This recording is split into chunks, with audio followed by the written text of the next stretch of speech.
Ikus dezagun bada, modu ia inkonstientean egiten dugun zerbaitek nolako adierazpen ahalmenak eskaintzen dituen. Etzan lurrean, eta lurrean etzan da, arnasa hartuko dugu poliki-poliki, arnasketaren 3 faseez jabetzeko. Hartu arnasa. 1, 2, 3, bota. 1, 2, 3, bota. Ondoren, eskuaz, sabelaldea, bularraldea eta lepauztai barrenak ukituko ditugu arnasketan parte hartzen duten elementuen berri izateko.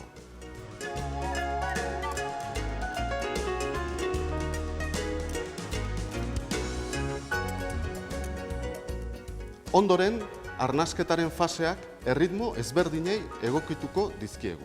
Horra ba. 1, 2, 3, bota. 1, 2, 3, bota. Egin ditzagun orain ariketa batzuk arnasarekin. Ea ba. Zuetako bi puxikak izango dira. Jarri puxikak zuen lekuetan eta beste bilak puzlariak. Hasi puzten.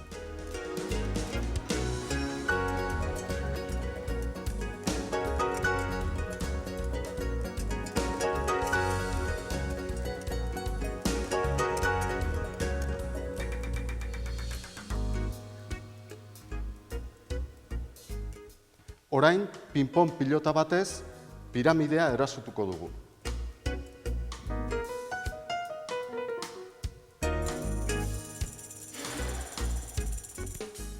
Pilotak ez du gure atea zeharkatu behar. 10 segunduz jardun eta atsedena hartu. Ekin.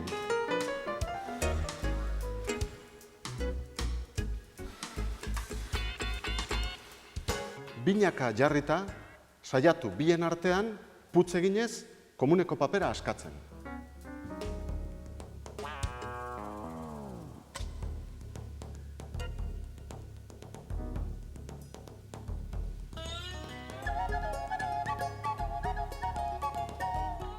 Horra hor, saskibaloilari bitxiak.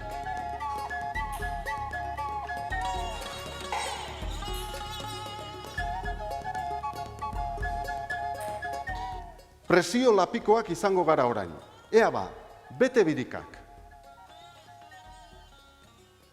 Prest, askatu presioa poliki-poliki. Ja!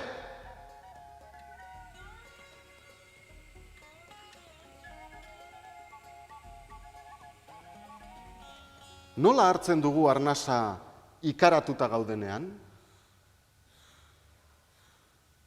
Eta negar egiten dugunean?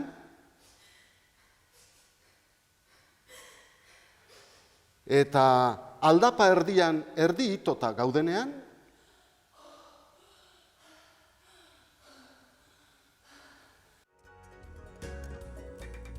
Eta arku bat tenkatzen dugunean?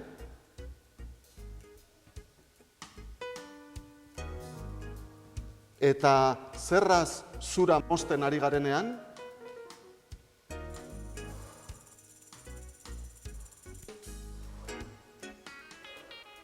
Eta harri bat urrutira jaurtikitzen dugunean?